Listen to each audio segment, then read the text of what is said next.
penggunaan power supply JDI, power supply 30 volt 6 ampere. Di sini ada tampilan high density layarnya ya. Kemudian di sini bisa ada multi content dari LCD-nya. Ada 4 buah tombol, dimana ini ada 3 channel untuk output power supply-nya, memory channel 1, memory channel 2, memory channel 3, yang akan kita nanti setting berapa output dari power supply ini berdasarkan kebutuhan kita, dan kita simpan di memory 1, 2, atau 3. Berikut ini adalah knob arus dan untuk tegangan. Jadi voltage adjustment dan current adjustment. Ini tegangan, ini arus ya. Jadi kita bisa setting tegangan dengan arus. Langsung saja saya akan menampilkan dulu ya dari menunya ini. Oke, kita pijit menunya. Di sini ada language, bahasa yang kita pakai bahasa Inggris. Kalau kita putarkan, nah seperti ini, berarti bahasa Cina. Lebih baik kita putarkan lagi jadi bahasa Inggris. Jadi defaultnya cuma ada 2 bahasa, bahasa Inggris dan bahasa Cina. Kemudian untuk user UI-nya, settingan, nah seperti tadi munculnya car mode ya, seperti untuk speedometer mobil. Kita coba dengan mode power curve atau kurva tegangan. Kita coba. Wow, seperti ini. Jadi nanti di sini 4 volt. Kemudian ampernya kita setting tadi 6 ampere ya.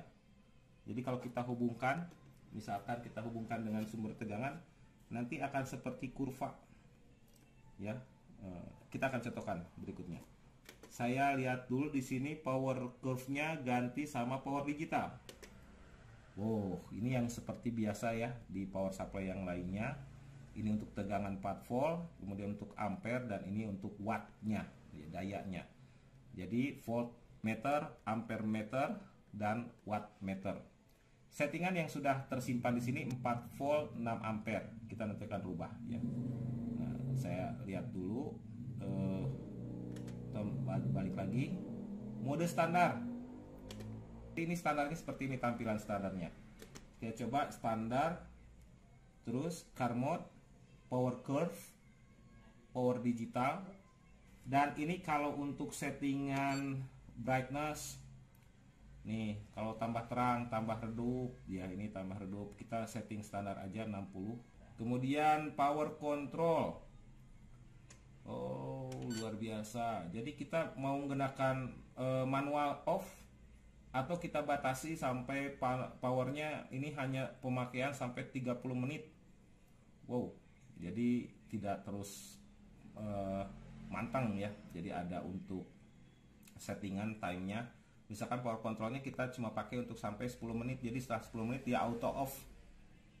Nah saya setting ya, kita setting misalkan untuk menghemat ya, kalau nggak dipakai selama 10 menit dia auto off. Kemudian deep setnya, bunyi-bunyiannya. Oh ini kalau ini bunyi hidup, bunyi, dan mute. Mute itu bisu, jadi bunyinya dimatikan. Kemudian itemnya saya pindah lagi. Oh ini hardware version, jadi ini tidak bisa dipilih. Jadi cukup kita language itu untuk bahasa, user UI, user interface, LCD brightness, power control, dan deep set yang kita bisa cek ya. Itu tadi dari menunya. Oke, ini menunya kita pakai bahasa Inggris saja. Kita quit. Nah ini tampilan seperti ini mungkin sudah biasa ya. Saya akan coba customize ya, customize dari power supply-nya. Kita setting seperti ini. Kemudian kita geser ke user UI-nya, pindah ke car mode. Car mode saja. Ya. Jadi seperti balapan, teknisinya ugal-ugalan. Kita setting tegangan. Memori 1 misalkan kita pakai di sini. Saya akan setting memori satunya untuk menyuntik atau memberikan sumber tegangan kepada ponsel-ponsel lama. Misalkan tegangannya saya harus memasukkan 3,8 ya. User set 3,8 volt di sini. 3,8 volt. Kemudian current voltage-nya current-nya Untuk handphone jadul saya kasih minim seperti 2 ampere saja. Jadi 3,8 2 ampere. Saya simpan, tekan hold, berarti sudah tersimpan. Nah, memori kedua saya akan setting si power supply-nya untuk kebutuhan ponsel Android sekarang. Voltage-nya misalkan saya setting 4 volt, jadi dianggapnya seperti baterai penuh ya. 4 volt, kemudian current-nya kita fullkan saja di 6 ampere. Jadi kalau ada kita menemukan ponsel yang konslet, ini juga bisa membantu ya. Jadi bisa langsung kalau ada short bisa jadi untuk short findernya ya. Kemudian kita tekan ya, jadi sudah tersimpan 4 volt 6 ampere. Yang berikutnya saya akan setting memori ketiga itu kalau kita mau memperbaiki laptop. Voltage-nya kita set setinggi mungkin, yaitu misalkan untuk tegangan input charger itu 18 volt sampai 19 volt. Nah, saya masukkan saja misalkan di sini inputnya adalah 19 volt. Kemudian ampernya 6 ampere. Jadi kita berikan maksimum supaya nanti bisa menjadi sumber tegangan untuk laptop. Kita save. Oke. Jadi kalau kita mau nyerpis handphone jadul, tinggal klik 3,82 ampere, servis Android 4 volt 6 ampere, servis laptop 9 volt 6 ampere. Itu tadi ya. Nah, ini masalah tampilan, silahkan diaturkan saja ya.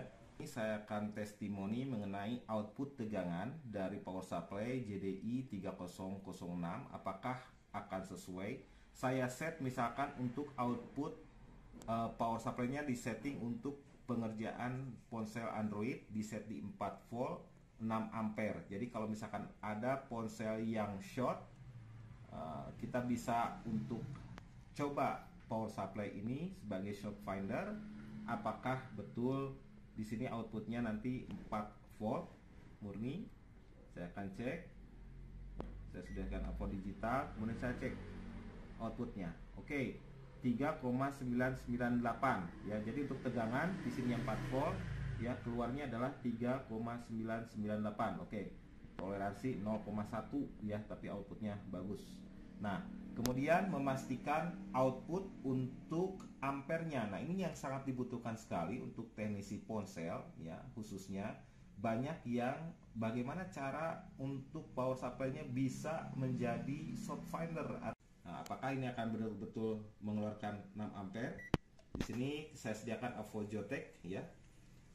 Saya set di ampere meter guna memastikan apakah betul power supply ini mengeluarkan ampere sebesar 6 ampere. Kita cek.